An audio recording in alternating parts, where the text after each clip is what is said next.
어떻게 코드명이 러브레이스? 이 버러지 같은 이름 뭐야? 벌어지는 입이 벌어지는 코드. 안녕하세요, 이섭입니다. 지금으로부터 대략 2년 전 엔비디아의 3000번대 그래픽카드가 처음 등장했을 때 코인붐 시기와 겹쳐 채굴 때문에 그래픽카드의 가격이 엄청나게 상승을 했고, 채굴 때문에 꼭 필요한 분들이 구입하지 못하는 그러한 상황이 오기도 했었죠. 그 당시에도 그랬죠. 사이버펑크가 나올 때 3000번대 그래픽도 같이 출시했는데, 당시 오픈마켓에서도 용팔이가 엄청 비싸게 판다라고 막 이야기를 하면서 조금 더 존버를 해야 되냐 말아야 되나 이야기 있었지만, 지나고 보니 그 당시 3000번대를 구입하신 분들이 승리자였어요. 그래서 이 그래픽카드 가격이 너무 높다 보니까 많은 분들이 계속 존버를 하기 시작했고, 그리고 나서 2년 뒤인 2022년 9월 21일 엔비디아는 새로운 지포스 4000번대 시리즈를 공개했습니다. 공개를 하고 나서 엔비디아에서도 며칠 뒤 저한테 연락이 왔었고, 한국에 RTX 4090 파운더스 에디션이 단 2대가 들어오는데 그 중에서 한 대를 대여해주겠다고 해서 오늘은 RTX 4090 파운더스 에디션 언박싱 그리고 첫인상에 대해 살펴보도록 하겠습니다. 3000번대는 요곳에 한 반 정도 되는 두께를 갖고 있고, 이번에는 그보다는 조금 더 커졌거든요. 그래픽카드가 커져서 그렇겠죠. 3000번대가 제가 이제 비교 리뷰를 위해서 원래 제가 3090을 갖고 있진 않는데, 비래퍼보다는 같은 래퍼로 비교하는 게 맞다 싶어서 RTX 3090 파운더스 에디션도 중고로 구입해왔거든요. 요 박스랑 비교하면 엄청 크게 차이가 나죠. 위에서 봤을 때의 차이는 거의 동일해요. 다만 이제 두께의 차이가 꽤 많이 큰 편이다. 심플하게 엔비디아 지포스 RTX 4090 옆에서 보면 약간 그런 느낌 나지 않나요? 인텔 12세대 나왔을 때 그 와플 박스처럼 찢어 보겠습니다. 쉽게 뜯기는데 이것도 스티커야, 스티커. 예. 반대편에도 예. 약간 조개 입 열듯이, 조개가 불 위에 올라가면 익었을 때 이렇게 입을 활짝 열잖아요? 그런 느낌처럼. 이야, 그래픽카드. 저는 파운더스 에디션이 구입한 것 중에서는 가장 멋있는 패키징을 갖고 있고, 아니 가장 멋있다라기보다 가장 심플하면서 깔끔한 패키징을 갖고 있는 것 같아요. 오, 열고 나니까 옆에서 봤을 때 삼각형, 약간 피라미드 모양처럼 되어 있고. 이야, 와, 뭔데 이거? 위에서 꺼내는데 이 두께가 엄청 두꺼워서 그런지 끝이 안 보이는데요, 살짝. 우와, 스팸통에서 스팸 꺼내는 것처럼 엄청나게 큰 RTX 4090이 들어있습니다. 오, 뭔가 보물상자에서 물건 찾는 것 같은데요. 여기는 아마 파워 케이블이 들어있을 거예요. 열었을 때 이제는 설치하는 가이드 그림으로 그려주고 있고요.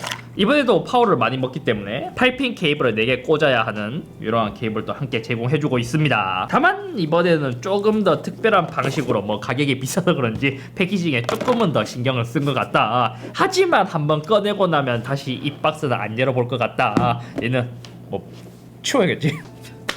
야, 이 무게가 장난 아닌데요. 2kg 정도는 되려나? 봤지? 무게 좀 잘 맞추지 않나요? 지금 한 2.1kg에서 2.2kg 정도 사이가 되는 무게, 굉장히 무거운 무게를 갖고 있습니다. 예전에 비해 그래픽카드도 이제 엄청 커지고 무게도 많이 무거워졌기 때문에 RTX 4090 정도를 넣는다면 그래픽카드 지지대를 무조건 써야 할 것 같습니다. 아니면 엄청 처질걸요? 보드가 휠 수도 있을 것 같아. 얘도 장난 아니게 크네요.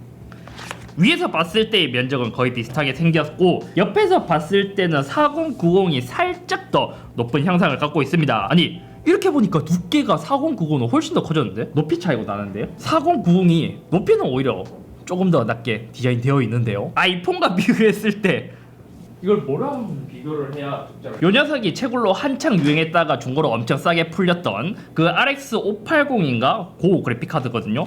요거랑 비교하면 엄청 크게 차이나요. 두께 차이도 크고, 위에서 봤을 때 크기 차이도 어마어마하게 크게 나는 모습을 볼 수 있고, RTX 2070 슈퍼 요거랑 비교해도 크기 차이가 꽤 돼요. 우리 리뷰했던 스팀덱이랑 비교하면 와우. 위에서 볼 때는 크기 사이즈 양쪽으로 이제 가로 길이는 거의 비슷해 보이지만 두께 차이가 어마어마합니다. 제 몸과 비교하면은 제 팔과 비교하면 이 정도. 이거 거의 무기 수준.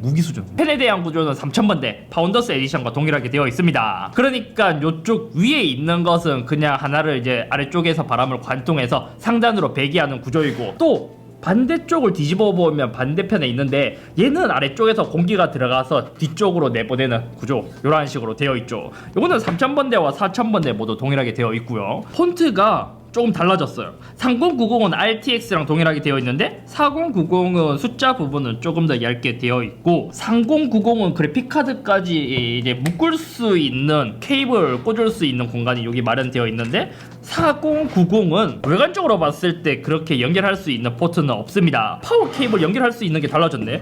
기존에는 요렇게 대각선으로 파워 케이블을 꽂을 수 있는 구조였다면 4090은 일반 그래픽카드처럼 위에 꽂을 수 있는 구조로 되어 있습니다. 요거는 뭐 이제 기존에서 특별했기는 한데, 실제로 뭐 케이블을 정리하거나 이제 실용적인 면에서는 이게 조금 더 좋았는지 이번에는 위쪽으로 꽂는 방식으로 바뀌었어요. 그리고 또 다른 차이점이 4090은 여기 뭔가 있는데, 뭐 이거? 여기 자석으로 붙어 있거든요. 이건 어디에 쓰는 거지? 포트의 구성은 동일합니다. DP 포트 3개가 있고 HDMI 1개가 있고, 2000번대는 C타입 포트가 들어갔던 것으로 기억하는데 3000번대부터 빠지더니 4000번대도 탑재해주지 않는 것은 조금 아쉽기는 해요. 왜냐면 이제 저희 같은 스튜디오는 그 C타입 썬더볼트를 지원하는 모니터를 기본적으로 쓰고 있는데 HDMI나 DP 케이블은 좀 두껍기 때문에 그러한 점에서는 좀 아쉽습니다. 3000번대의 경우 코드네임이 암페어였지만 4000번대의 코드네임은 에이다 러브레이스입니다. 이게 아마 세계 최초의 프로그래머 이름이었지 않나? 3000번대의 경우 삼성 8나노 공정으로 만들어진 것으로 알고 있는데, 이번에는 TSMC 4나노 공정으로 만들어졌다고 합니다. 이것도 우리 스마트폰을 보면 비슷하죠. 퀄컴 스냅드래곤이 상반기에 나왔던 모델들은 삼성에서 제조를 했었는데, 그때 뭐 이제 발열이나 여러가지 문제가 있어서 TSMC 공정으로 바뀐 것처럼 엔비디아도 삼성 공정을 쓰다가 이제 TSMC 공정을 쓰게 되는데, 이것을 보면 반도체 업계에서 트렌드가 삼성에서 다들 이제 TSMC로 넘어가는 것 같습니다. TDP도 보니까 RTX 3090 Ti와 동일한 450W라고 해요. 만약 최대로 썼을 때의 소비 전력은 660W까지 간다고 하는데, 또 이러한 그래픽을 쓰시는 분들은 대부분 플래그십의 프로세서를 쓰잖아요. 그렇기 때문에 안전하게 이제는 진짜 요 정도의 그래픽 카드를 쓰려면 1000W의 파워를 탑재해야 될 것 같습니다. 그래서 저도 보통 한 750에서 850W 정도까지 있었는데, 이번에 이제 또 큰맘 먹고 뭐 RTX 3090도 중고로 구입했겠다. 파워도 추가로 원래 제가 안텍이나 이제 NGXT도 새로 나온 이제 파워들이 괜찮아서 이제 그런 시리즈로 좀 구입하는 편인데, 1000W급까지 가니까 선택권이 많이 줄어들더라고요. 한동안 문제가 있었던 시소닉으로 구입을 했고요. 아무튼 이러한 시스템으로 한번 테스트를 마치고 돌아왔습니다. 테스트할 PC의 사양은 인텔 i9 12900K 32GB 램, 그리고 SSD와 메인보드는 모두 동일하고, 여기서 앞서 말했던 것처럼 파워를 전화트로 교체하고 그래픽만 3090이냐 4090이냐 이 차이만 있는 것이죠. 첫 번째로 긱벤치 5에 있는 테스트를 진행해봤습니다. 오픈CL은 35%, 쿠다는 38%나 증가한 수치를 보여줬습니다. 쿠다코어의 개수로만 본다면 3090과 4090과의 차이는 대략 한 56% 정도 차이가 나는데, 그것보다는 조금 낮은 수치를 보여주기는 했죠. 다음은 많이 하는 거죠. 3D마크에서 파이어 스트라이크 테스트를 진행해봤습니다. 결과부터 말하자면 차이가 어마어마하게 컸어요. 파이어 스트라이크는 54%, 익스트림은 90%, 울트라는 98% 정도의 성능 증가폭. 파이어 스트라이크의 각각 테스트에서는 해상도의 차이가 있습니다. 가장 기본부터 FHD, QHD, 4K로 테스트를 진행하게 되는데, 이렇게 4K인 울트라로 가면 갈수록 성능 증가폭이 엄청나게 큰 모습을 볼 수 있죠. 솔직히 제가 이때 테스트를 잘못했나라는 생각이 들었거든요. 왜냐면 그래픽이 한 세대 변했다고 하더라도 2배 가까이 성능 증가. 그래서 다음으로 다이렉트X 11을 이용한 타임스파이의 테스트를 진행해봤습니다. 이것도 각각 84%, 93%나 증가한 수치를 보여줬습니다. 앞서 테스트한 파이어 스트라이크만큼은 아니지만 엄청 높은 수치로 성능이 증가했습니다. 아쉬운 점이라면 결과에서도 봤다시피 풀 HD급으로 내려오면 다른 해상도에 비해서 성능 증가폭이 낮기는 한데, 대체로 높은 해상도를 쓸수록, 그것도 4K 해상도를 쓰면 쓸수록 3090과 4090과의 차이는 거의 2배 정도 나는 모습을 볼 수 있었습니다. 또 프리미어 프로에서 영상을 뽑을 때의 테스트, 항상 하는 것처럼 10비트 422 영상을 뽑을 때 대략 45초 정도의 차이가 났습니다. 다음은 게임 테스트.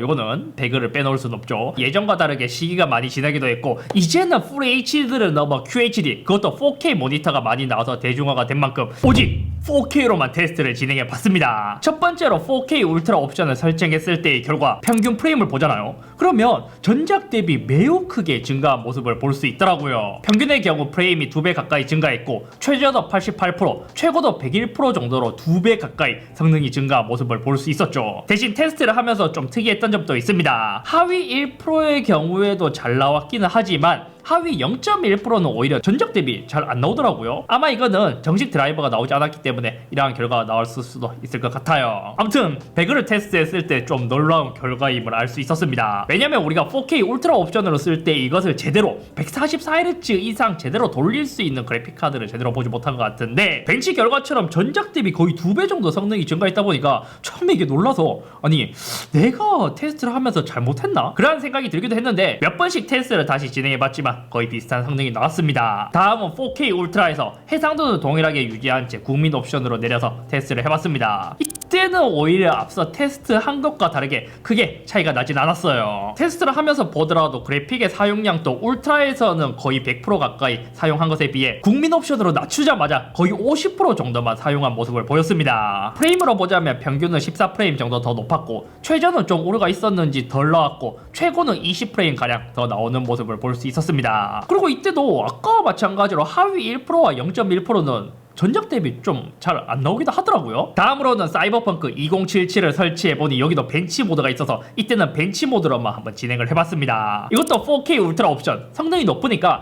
앞서와 마찬가지로 거의 2배 정도 성능이 증가한 모습을 볼 수 있었습니다. 솔직히 RTX 3090으로 사펑 프로를 하기에는 프레임이 좀 부족하긴 했거든요. 물론 여전히 RTX 4090도 실제로 해보면 많이 이제 프레임이 부족하기는 하지만 성능이 전작 대비 2배 더 증가했습니다. 온도는 재미있게 4090에서 더 커지고 팬에 대한 크기도 더 커져서인지 성능은 2배 더 증가했지만 오히려 3D마크 테스트 시 최대 온도는 대체로 조금 더 낮게 나오는 모습을 볼 수 있었습니다. 배그에서 4K 울트라에서는 100% 정도로 플러드가 걸렸을 때의 상황이 대략 70도 정도로 둘 다 동일한 모습을 보였습니다. 나머지 상황에서는 한 40도에서 50도 사이로 왔다 갔다 하는 모습을 보였고, 특히 앞서 말했던 프리미어 프로에서 영상을 뽑을 때 온도가 좀 인상적이긴 했거든요. 3090과 비교했을 때 대략 한 45초 정도 더 빠른 모습을 보였지만 온도는 평균적으로 10도 정도 더 낮은 모습을 보였습니다. 그리고 또 이제 전력 소모도 한번 체크를 해보고 싶었는데, 이건 아직까지 제 역량이 부족해서인지 3090은 모두 체크했지만 4090에서는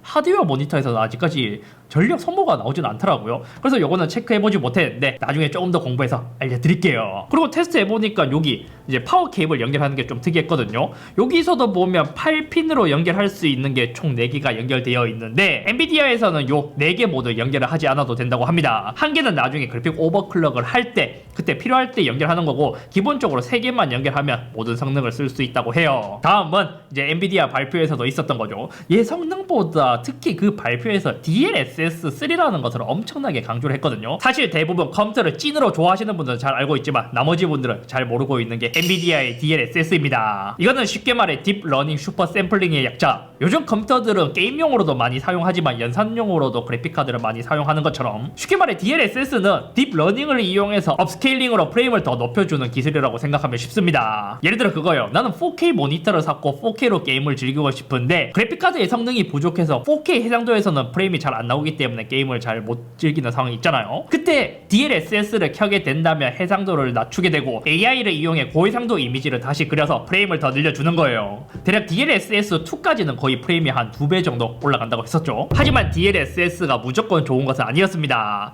예를 들어 확실히 프레임이 잘 나오기는 하지만 네이티브 해상도만큼 퀄이 잘 안 나오다 보니까 약간 호불호가 있기도 했었죠. 그랬던 DLSS가 이번 4000번대가 나오면서 전 버전 대비 향상된 DLSS3라는 것으로 새롭게 나타났습니다. 이것은 기존 DLSS2에서 지원했던 업스케일링 기술, 그리고 옵티컬 플로우 엑셀레이터가 추가되면서 이제 프레임이 지나가는 중간에 없었던 프레임을 집어넣으면서 프레임을 더 증가시키는 그러한 기술로 발전했더라고요. 아직까지 많은 게임에서 DLSS3를 경험해볼 수는 없지만 사이버펑크 2077 베타에서 한번 제가 경험해봤거든요. 이것도 진짜 엄청나긴 했어요. DLSS를 켜지 않은 상황에서는 프레임이 40 정도로 게임을 즐길 수는 있었지만 60프레임도 안 되다 보니까 좀 끊김의 멀미가 심했는데, 여기서 DLSS3를 켰을 때는 프레임이 130 이상 나오면서 굉장히 부드러운 모습으로 게임을 할 수 있는 수준으로 바뀌게 되었습니다. 진짜 제가 DLSS2도 경험해봤지만 3에서 더 이제 놀라웠던 게 뭐였냐면, 2만 하더라도 그래도 이제 프레임이 증가하는 것은 확실히 체감되었지만 네이티브 4K가 아니기 때문에 해상도를 줄이면서 프레임을 늘리는 듯한 느낌이 들었거든요. 하지만 이번에는 그 해상도도 굉장히 많이 좋아졌고 프레임도 더 많이 늘어나다 보니까 아니 진짜 이번에는 물론 조금 더 써봐야지만 굉장히 쓸만해졌더라고요. 하지만 이러한 DLSS3도 단점이 있습니다. 이처럼 프레임 보강 기술을 씀으로 인해서 레인턴시가 좀 발생할 수 있다는 점이죠. 그래서 엔비디아는 이러한 기술을 사용했을 때 지연 시간이 늘어남으로 인해 예전에 이제 엔비디아에서 선보였던 지연 시간을 줄여주는 리플렉스를 강제로 활성화되게 만들어 놨더라고요. 아무튼 이러한 DLSS가 더더욱 이제 발전함에 따라서 좋은 것은 그래픽이 부족할 때 딥러닝을 이용해서 프레임을 더 만들어 줄 수 있기는 하지만 아직까지 가장 큰 단점은 많은 게임들이 지원하지 않는다는 것이죠. 그나마 이것도 늘어나고 있는 추세이긴 한데 결과적으로 게임사에서 DLSS를 지원해줘야 이 기능을 사용할 수 있다는 것. 가장 좋은 것은 이러한 기능을 사용하지 않더라도 깡 성능이 이제 잘 나와주면 그게 제일 좋기는 해요. 또한 DLSS가 새롭게 나왔을 때 이제 4000번대만 지원하기 때문에 기존 3000번대는 지원하지 않아서 이것에 대한 이야기가 많았었는데 제가 물어보니까 DLSS3는 하드웨어 단에서 이제 3000번대랑 좀 다르기 때문에 기존 버전은 지원하지 않는다 하더라고요. 뭐 뻥일 수도 있고. 가격의 경우 비레퍼 가격은 나오진 않았지만 이처럼 파운더스 에디션의 가격은 한국에 공시되어 있는 상황입니다. RTX 4090 파운더스 에디션의 가격은 263만원, 기존에 출시했던 RTX 3090 파운더스 에디션과 비교했을 때 미국 가격으로는 3090의 출고가가 149달러, 4090은 여기서 100% 오른 가격인데 한국에서는 환율이 요즘 계속 높아지다 보니까 대략 43만원 더 비싸게 출시했습니다. 그러니까 지금 이 파운더스 에디션 가격이 이 정도니까 비레퍼 가격은 거의 300만원을 찍지 않을까요? 결과적으로 발표에서 원래 성능보다 DLSS를 너무 강조한 탓에 깡 성능은 안 좋지 않을까라는 우려와는 달리 실제로 테스트해본 결과 FHD에서 QHD, QHD에서 4K로 넘어가면 넘어갈수록 해상도가 높아질수록 기본 성능 또한 많이 증가해서 진짜 깜짝 놀랐습니다. 물론 이렇게 해상도가 많이 증가하고 여러가지 옵션을 켜야 이 정도의 성능 향상폭이 있고 옵션을 내리면 내릴수록 해상도를 내리면 내릴수록 또 성능 증가폭이 약하다 보니까 만약 FHD급 아니면 해상도를 좀 많이 낮춰서 게임을 하시는 분들은